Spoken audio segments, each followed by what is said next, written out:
Welcome to the third chapter of Chapter Chats with D&D. I'm David. Ha And I'm Denise. Today's episode is brought to you by the Garage Arcade, having these lovely travel mugs and regular mugs. So, as many of you know, the Garage Arcade has opened up in a new location, but we have a bigger space. There's even party rooms. There's 3 different ones, 3 different sizes. My favorite is the Ninja Turtle one, because Ninja Turtles. David, you want to speak some more on it as you actually get to work here? Yeah, there's 2 hallways of games.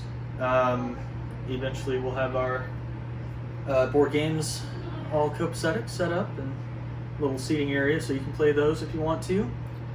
But yeah, it looks like it'll be a great time. And we have these TVs. You can't see them now. So anyway. This week, I know we said we would be talking about... Sorry, gotta show you the TVs. This week we will be doing Every Heart a Doorway by Sean McGuire. I know we said we do Haunting of Hill House, but I've had some issues getting Haunting of Hill House, so... Also, she is 4 teeth less wise. So, there's yes, that. I did get my wisdom teeth taken out, and it has set us back a little bit. But one of these days, we'll have 2 videos, that way we can catch up, so... So this one is set at a boarding school for children who have wandered into a doorway to another world, like the Narnia sort of a thing. They mentioned Alice Narnia. in Wonderland. And that. Run by Mrs. Eleanor West, who is, I think, sort of hinted at being the original Alice. And so she starts this school for wayward children to help them reintegrate back into society after they've come out of their place. And so the main character, Nancy, is sent off to this boarding school, and she has to do being sent off to boarding school things like make friends, mourn the loss of her world that she is no longer a part of, and eventually try to solve a mystery. Murder mystery. 3? Not important how many there were, because this is our quick synopsis. I would give this book 4 Debs. That's fair. I would also give it 4 Deb heads out of 5. It was a very good one. I really enjoyed it. I liked it, and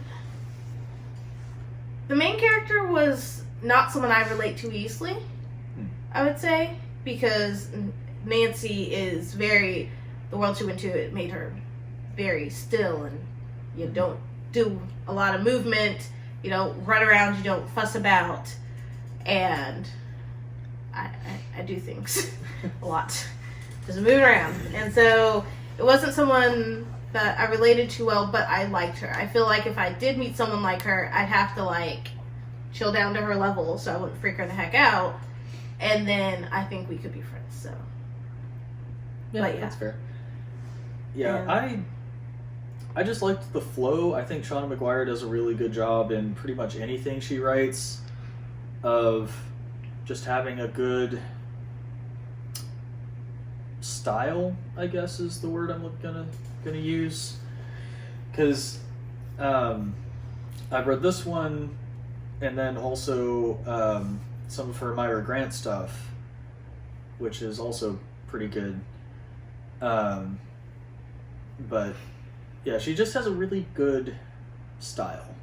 This is my first one I've read by her, but I was looking at the other ones in the series, and don't know how I feel about reading more, because it's not the same story. It's different focuses, which makes sense because you want to see.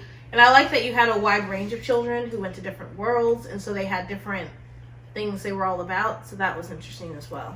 So. I think I will go ahead and read some more of them. I've only read the first one. I don't know. I mean, she's a good writer. I mean, it works when you read, you are in that world. Like, it's very easy to dive in, and it's not. I will say, was real, the very beginning, when, very, abrupt about, yes, things. You'll know it when you get there. Yeah, I was like, okay, this unexpected, because there's only the one cuss word, but it jarred me. I was like, what? Because I don't read very many books with characters who use that, even though, I mean, I feel like on a daily most people do, but like, it's like in the world of fantasy or books, it's not as, or it's someone who, like, you expect it from them in a story, it's like, that's who you are. But, like, that's not what I was expecting going into this book, because these kids are, like, teenagers, which would, but it was just weird. Yeah, the school's for 12 to 19, so there's a wide range of ages, but I don't know. They're all mature, more mature. They are, because older. the time they spend in the other world moves faster. Usually. And so they're a lot older than they look in this world. Well, like the headmistress, Eleanor West, is close to 100, but she only looks like she's 60 because one of the things that they explain in the story is that there's a sort of a graph where there's high logic and high nonsense and high good and high evil, or wicked, or something. Yes, virtue and wickedness. Virtue and wickedness.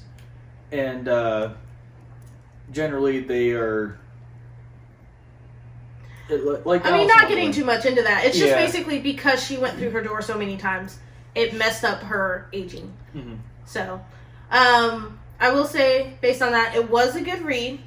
And if you like a lot of, like, more fantasy and not anything, I don't think it got too, like, gritty. It wasn't, like, in-depth or anything. So it was like a light fantasy, but still, like, it was heavy fantasy, but, like, not...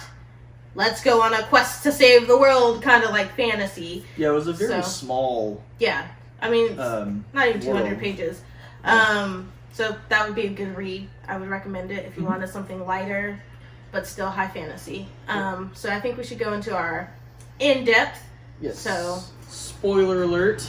Yep, and if you want to hear more about what we have to say, because we're about to go in depth, we have a Patreon now, so... that's true. For $3 or $5, you can back us on Patreon and hear more about what we have to